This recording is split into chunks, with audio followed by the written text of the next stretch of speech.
Hello everybody. I'm still on East Road. Hopefully you're live. And we're going to try to get a look at some sandhill cranes. The family of 3 that have been here for weeks now are now in view, and now not too terribly far away, although I want to go a little farther before I can try to give you a look at them. I don't want to frighten them. We did see, actually, as we just reached our cars, we did see some other sandhill cranes that flew into the area and flew right by. Saw a fair number of them, actually.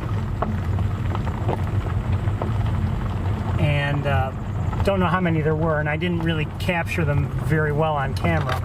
But I want to look at these 3 if I can for a moment. 2 adults and 1 young, and I'm going to try to give you a look now.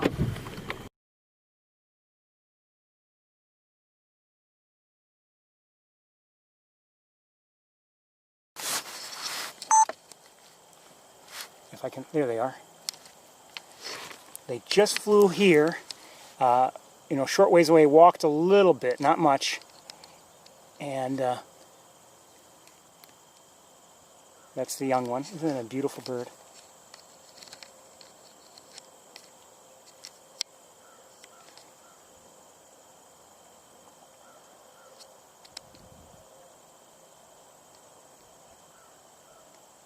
What a cutie. So this is the juvenile, and with 2 adults. They just flew over, so we now saw, and I didn't capture it on camera, but we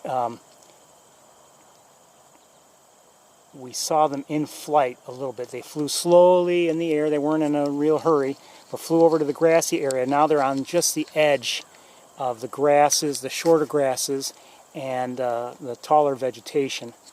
You can see the young one is still quite a bit smaller than the 2 adults.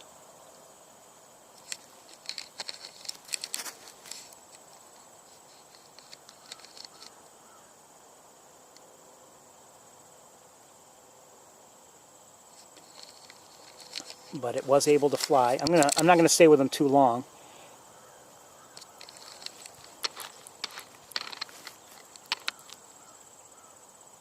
Hearing crows in the distance, well, behind me anyway.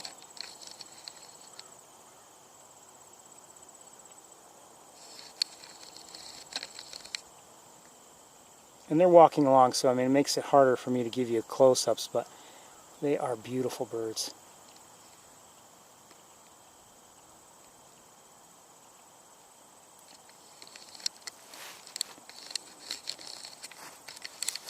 Of course, appreciate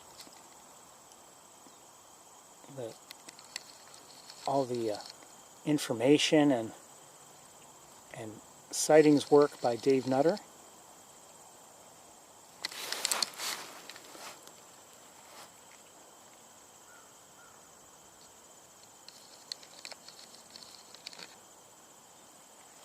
It's been great to have the opportunity to see the shorebirds as we have, and again, that was a restricted area that we were in, but we were allowed in. We were given special permission, and it's not just even a blanket permission for an extended period of time. He has to request that permission every time we've done this, for each occasion.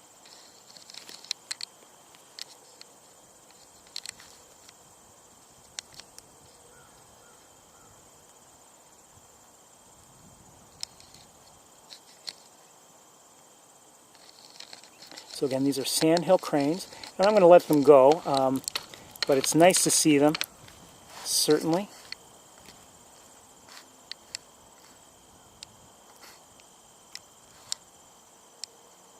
Where's the 3rd one?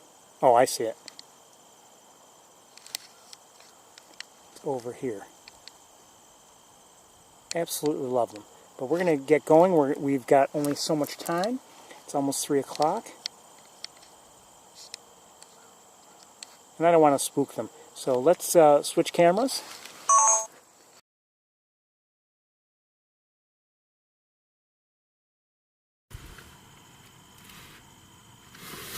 and we're going to get moving. We're going to head to Wildlife Drive.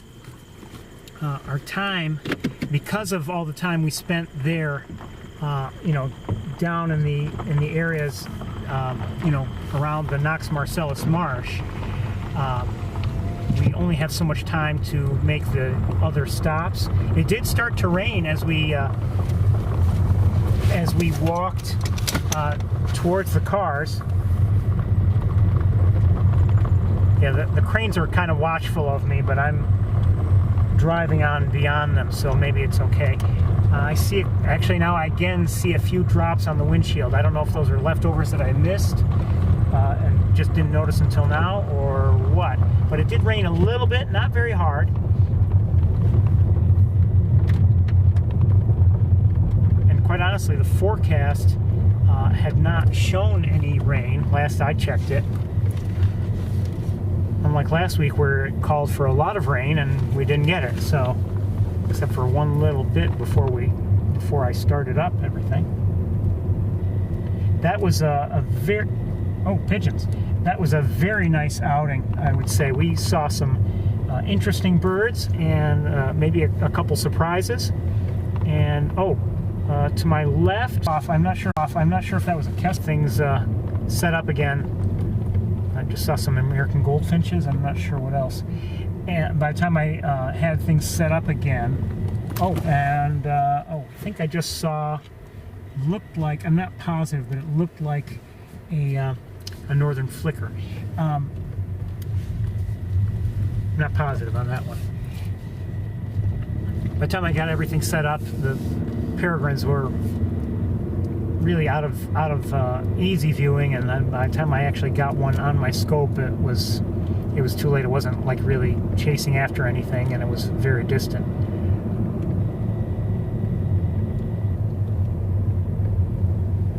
So I mean, to see, Dave had seen a phalarope before I arrived. He had actually mentioned it. He had seen one, I think, before I even left home. And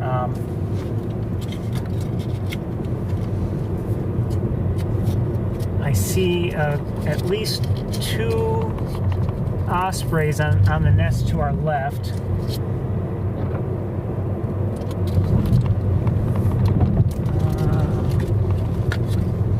May have just seen some cormorants in the distance. We did see a cormorant, at least one cormorant, while we were there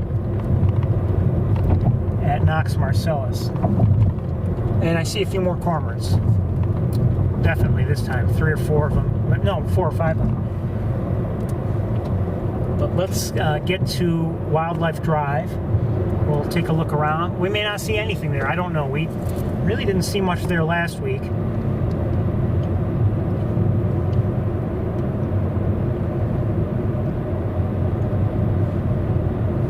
I should check to see if we're live. I haven't done that yet because of the sandhill cranes interrupted me.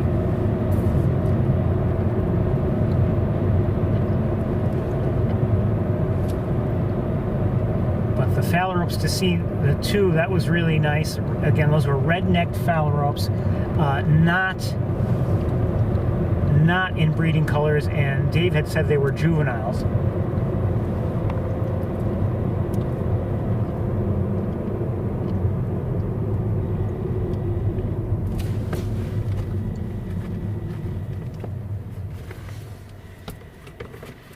Saw some nice shorebirds overall.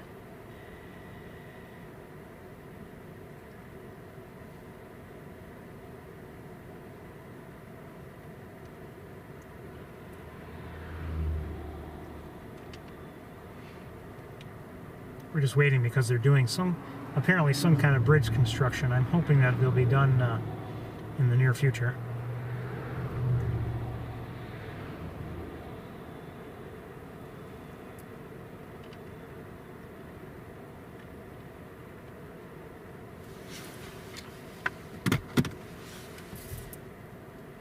I just checked in. Yes, we are live. And you know, quite honestly, I saw the comment that I would have heard from you by now, but you know what?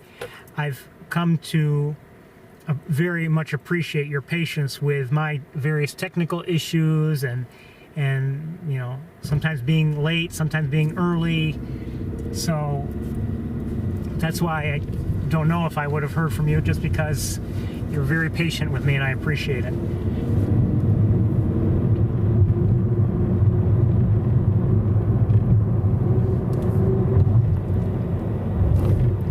Okay, so the end of Wildlife Drive is right to our, or is to our left, and so we have to go around. We can't go that way.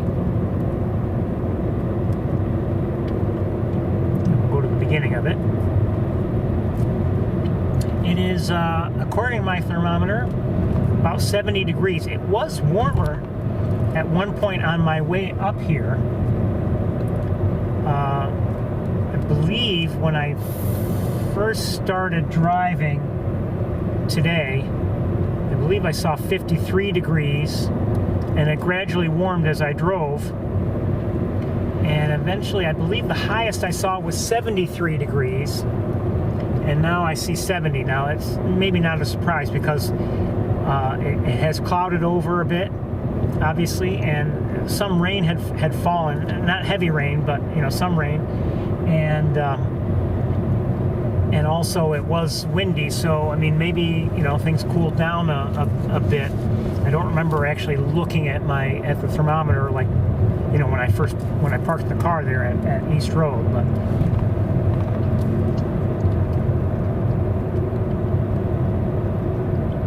the wind made things difficult. I am seeing fresh raindrops, small ones, on the windshield. The wind made things difficult again. I'm hoping you're able to hear a bit. Also, last week the wind was you know, troublesome, and I took much of that visit to Knox Marcellus, and I did put it in a video this week that you may have seen. And I'm not an expert on adjusting for sound, but I made an adjustment, really just one, that I think helped maybe not reduce the wind so much, but kind of helped to reduce the wind, and made it a little bit easier to hear our voices. Didn't get rid of the wind, but it made it maybe a little bit easier to hear our voices over that wind.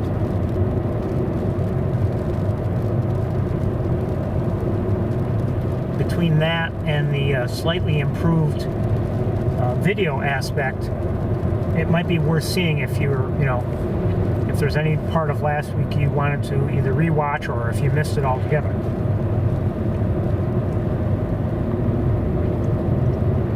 It's long. That video I produced was long. It was when I was finished from last week, it was an hour and 25 minutes, which is on the longer side for me.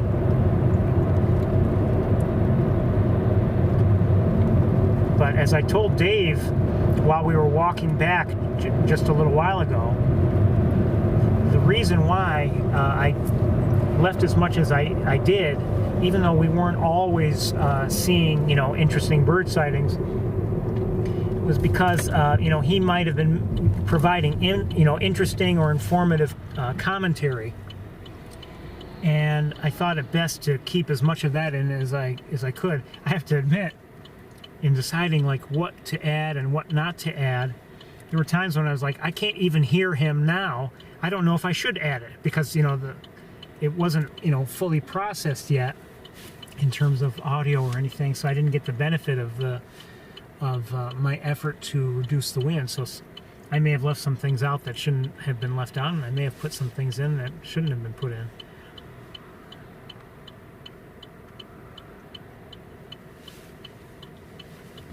Anyway, the forecast that I had last saw was for a, you know, mostly sunny day, if not fully sunny, and I didn't see any mention of rain. But here's a little bit of rain, and I guess that's okay.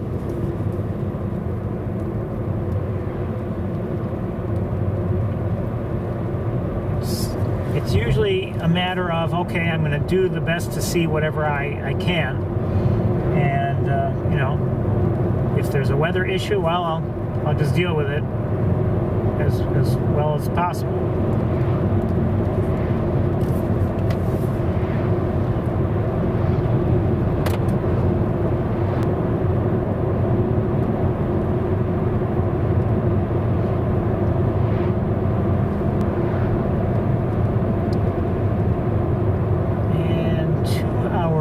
right on one of the trees along here.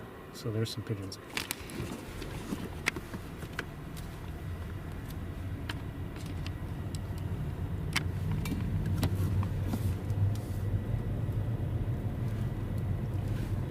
$71 degrees. Ooh.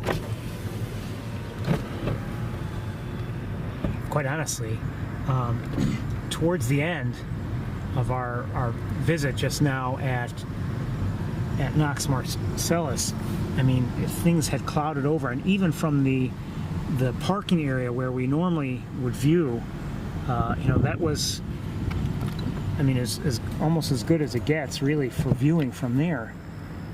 For lighting purposes. Hold on a second here. A lot of birds in the air, probably, if I had to guess, red-winged blackbirds, but I don't know.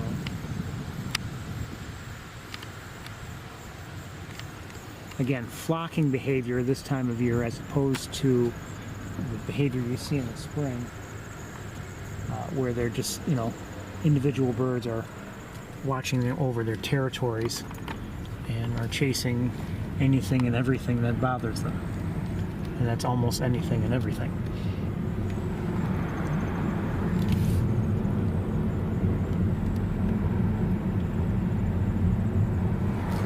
Now sometimes I've seen, you know, this time of year, yeah, this time of year, but maybe more in the spring, I don't know. This area is, yeah, probably more in the spring, has water enough to draw shorebirds, but just now looking over things, it looks dry, so that's not going to draw anything, shorebird wise. Possibly killed here. More, I didn't show them well to you, but it seems like, you know, quite a few, if they are in fact red-winged blackbirds, flew into the area. So anyway, welcome to, now this is Wildlife Drive, and I'll let this car behind me go by me. The visitor center still appears to be closed.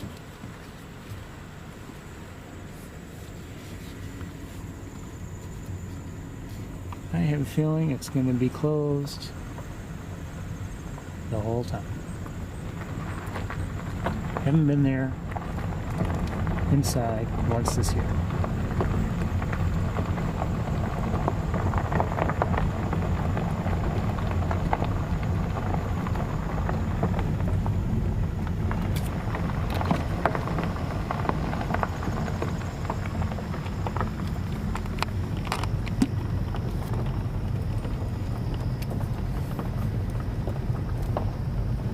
It's quiet. I don't hear any birds singing or calling or anything.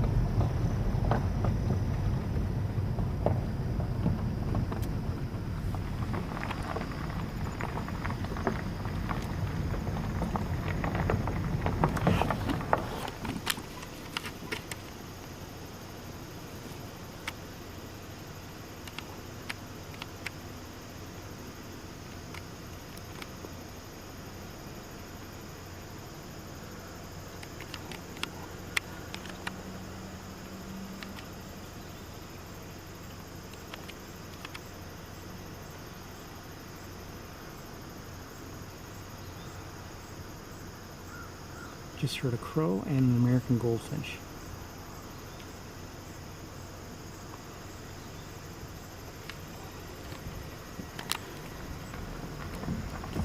I considered switching cameras maybe and getting a, maybe we should, and getting a real look at that monarch.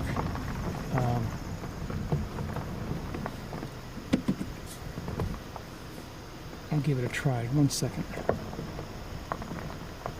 And watch, by the time I get set up it'll move, but let's see what we can do here. Oh, come on. What's going on here? Jeez. And it moved. Thanks, wire. Hold on.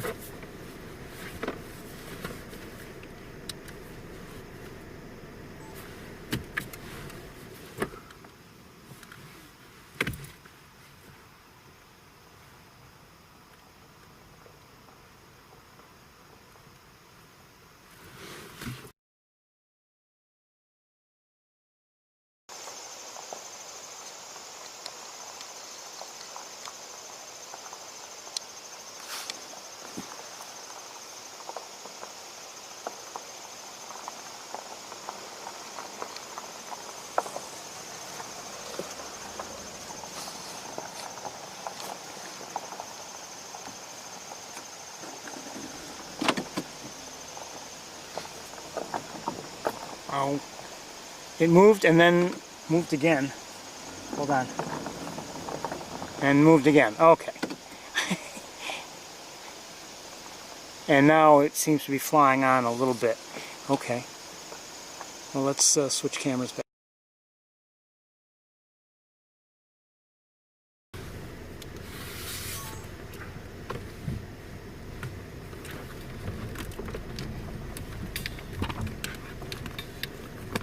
I always appreciate the monarchs.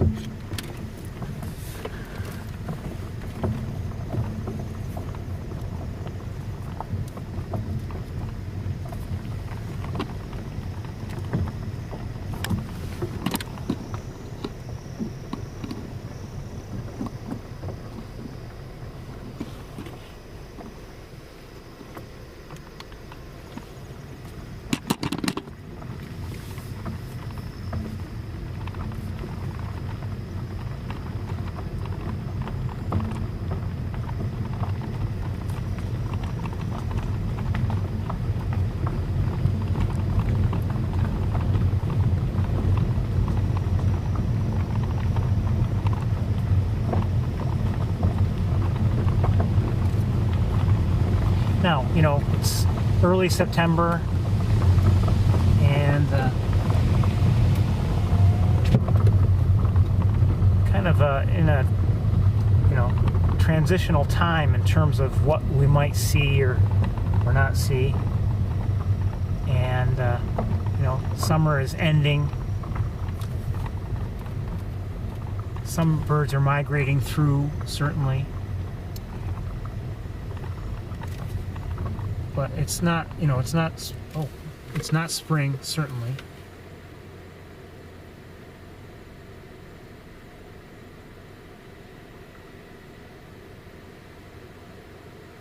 I see some shorebirds. I'm not sure what they are. You'd think after all this shorebird time I would know what they are, but I don't.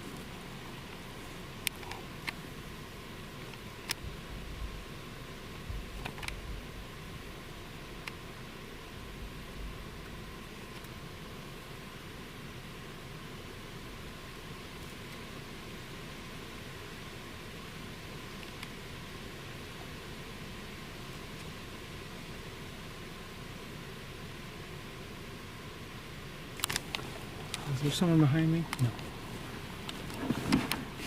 They somehow don't look like yellow legs. Maybe I'm wrong. Oh, there is someone behind me. Hold on, I gotta get out of the way. And there are some cars here. I don't know. I don't see anybody in the cars. So maybe something's going on.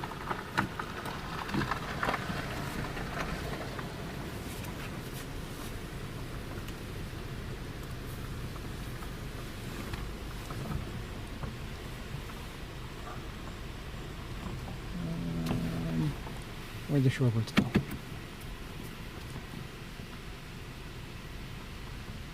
Alright, I'll try to give you one more look.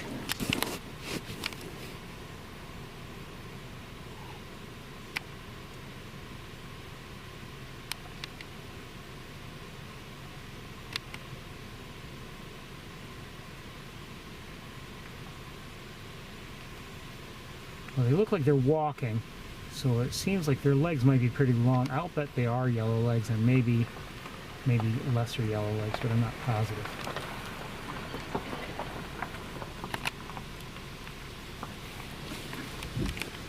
We're gonna keep going.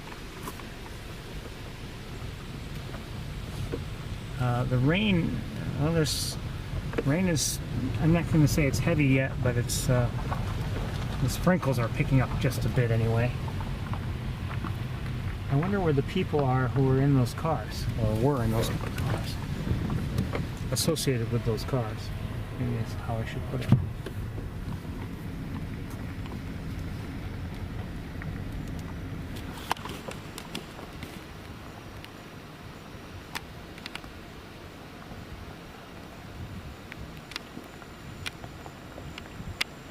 They look, you know, the color, at least on the screen here, is different than the color I'm seeing with my own eyes. So for whatever reason, it's not true to life. See, it looks better with my own eyes.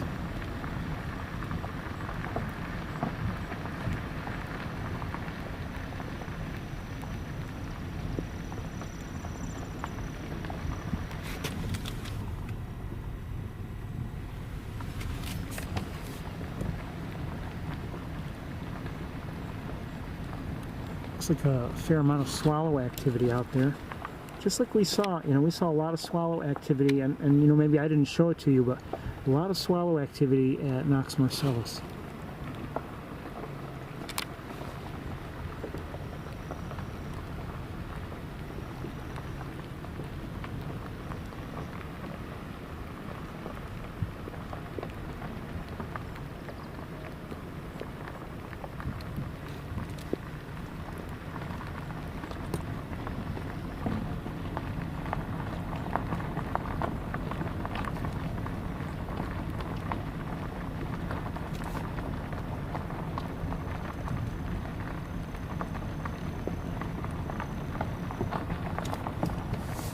Anyway, when we were we had just reached the cars. We were just talking a bit, and there were some other people there who started to pull away, and we ended up talking to them briefly. And while they were doing so, all of a sudden Dave said, sandhill cranes, and he pointed out a few that were in the air, not over the marsh, but like but on the other side, in the opposite direction.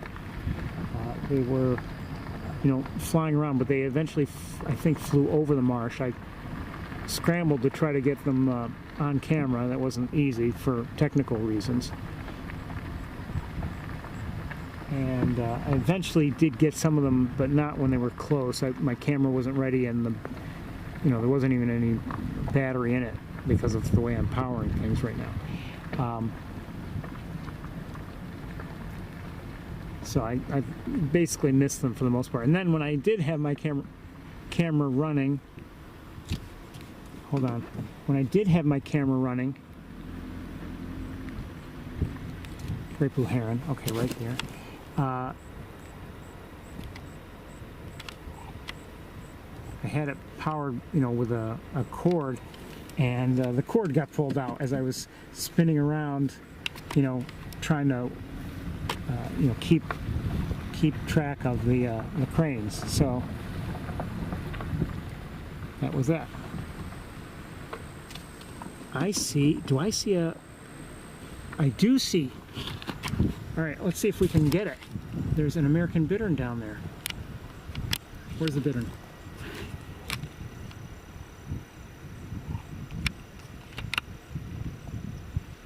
Hi.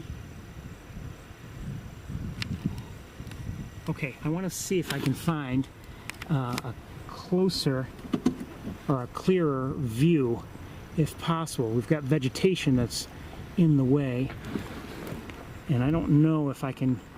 Oh, maybe here. Maybe. Oh, yeah. It won't be perfect. We're a little farther, but I think I might be able to get you a view.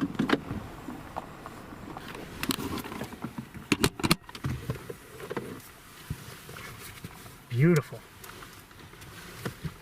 Hold on.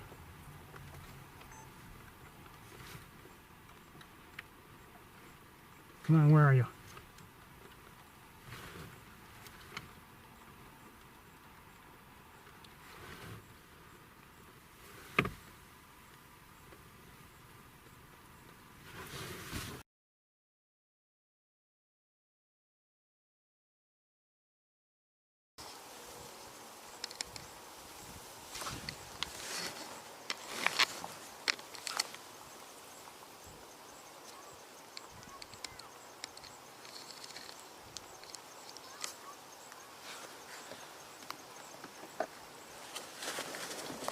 You know how I love bitterns.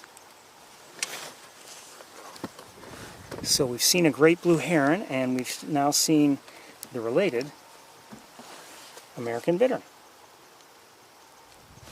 We have a little bit of vegetation kind of getting in the way every once in a while. But lighting is good to see this.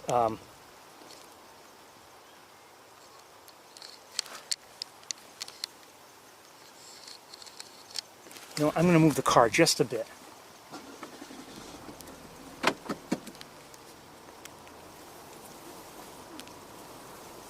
Okay.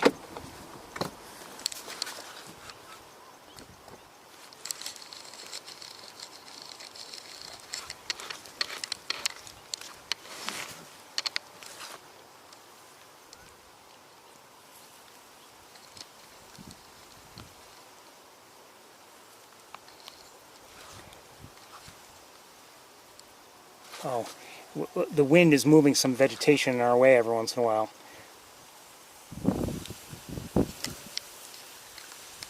Oh, come on, Ferris.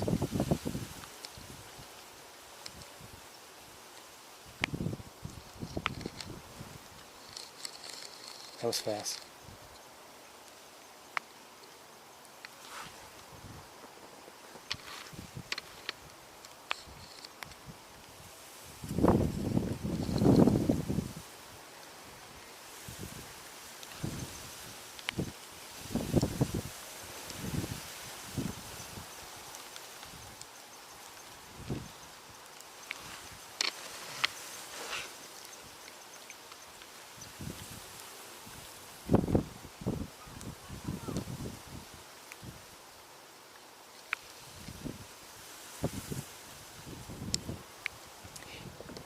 Look at it, has a much shorter neck. It's a smaller bird than the great blue heron, but proportionally a smaller, shorter neck, and overall stockier, you could say.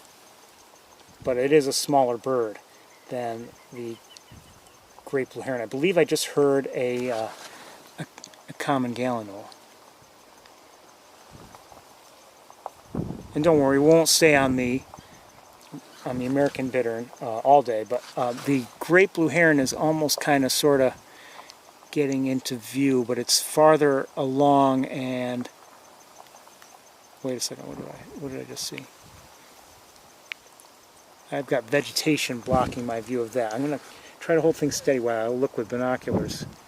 Thought I might have just seen something else. Maybe not.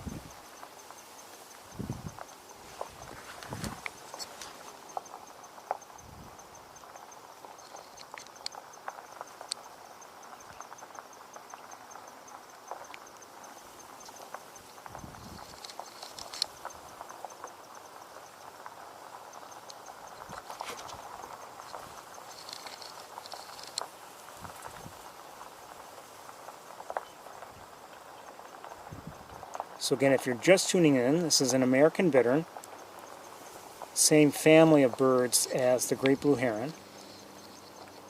At least I believe it's the same family. They're related.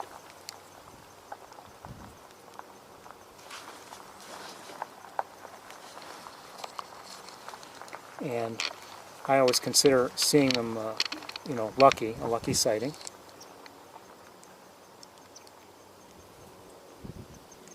Just happened to see this one kind of, sort of out in the open.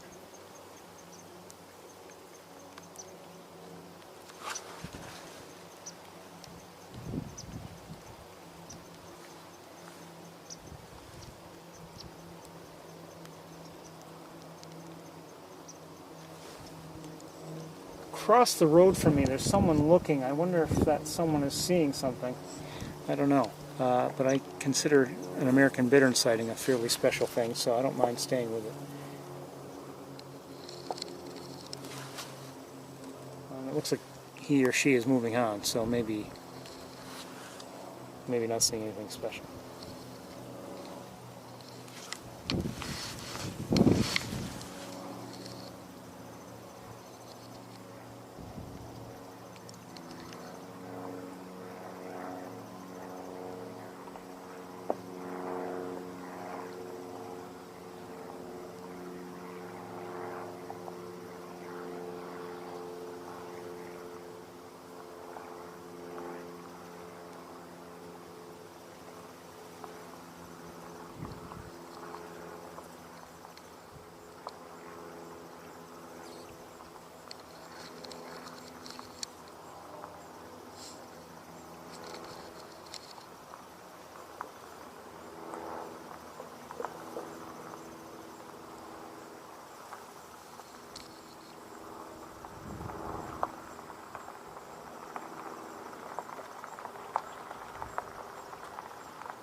I can't see its legs from here.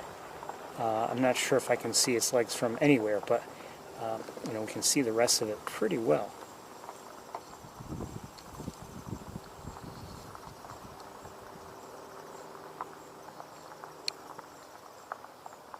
Now this one is, as I said, somewhat, excuse me, out in the open, and you know, that's fine. I would say overall, I mean, it kind of blends in as I'm looking at it with the naked eye. But I mean, there are times when we've seen them like with the reeds, and they really blend in. This one though is on a relative basis easy to see, I would say. The great blue heron is now a little bit more in view, and maybe we'll take a comparison purposes. Hold on. But you can see like the face is very similar in terms of the, you know, the overall design. Long beak, powerful beak. The eyes, which are similar. Now the great blue heron has a much longer, thinner neck and is taller overall. Longer legs overall.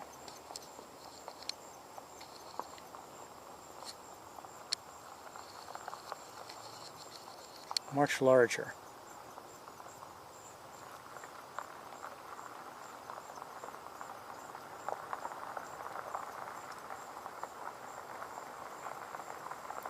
But not as, you know, not as stocky.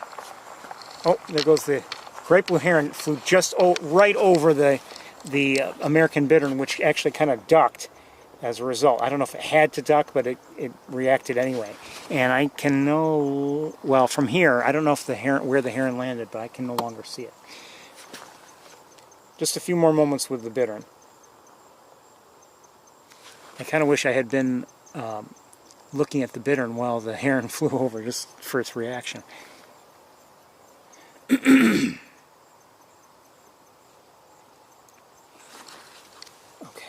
just a few more moments, and then I think we're going to move on, just because time is short. It's almost 3:30. But see that, I mean, similar eyes, I would say, and that same sort of long spear-like beak.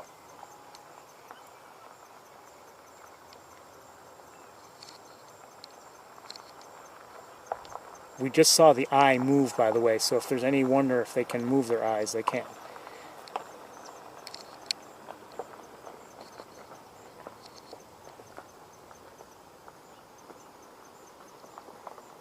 Oh, is that a little bit of, oops. A little bit of leg there? Yeah, in view. Just a little bit, I think.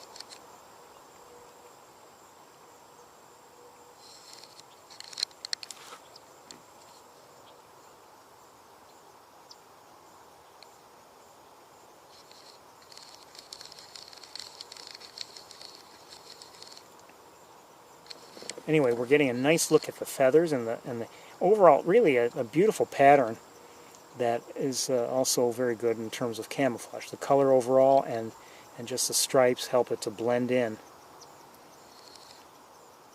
And some of it, you know, not so much with the lily pads or whatever they are around it now, but like when it's in with the reeds, certainly.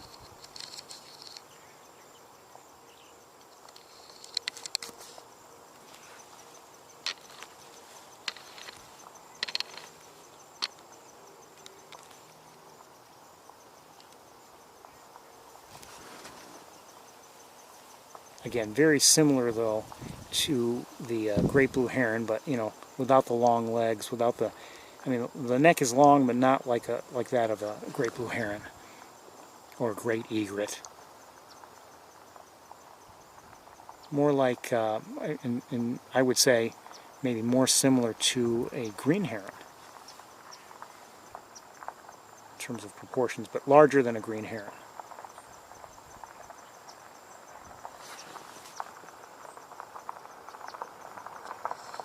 Okay, just a few more looks. I know I promised that before, and then we're going to move on. It's always difficult to leave an American bittern, though, for me.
beautiful.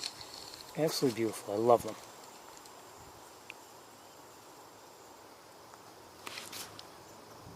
Still within view. It's just a matter of whether the vegetation on this side gets in the way. But it's nice to see it walk. I could move the car, but I'm afraid to lose sight of things. Just getting a quick look at its feet. Not easily, but a little bit. And I have to move the car now.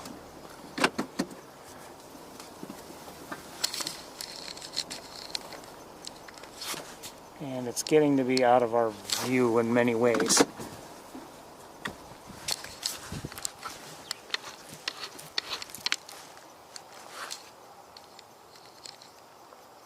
Bye. Okay, we're going to move on. That was nice.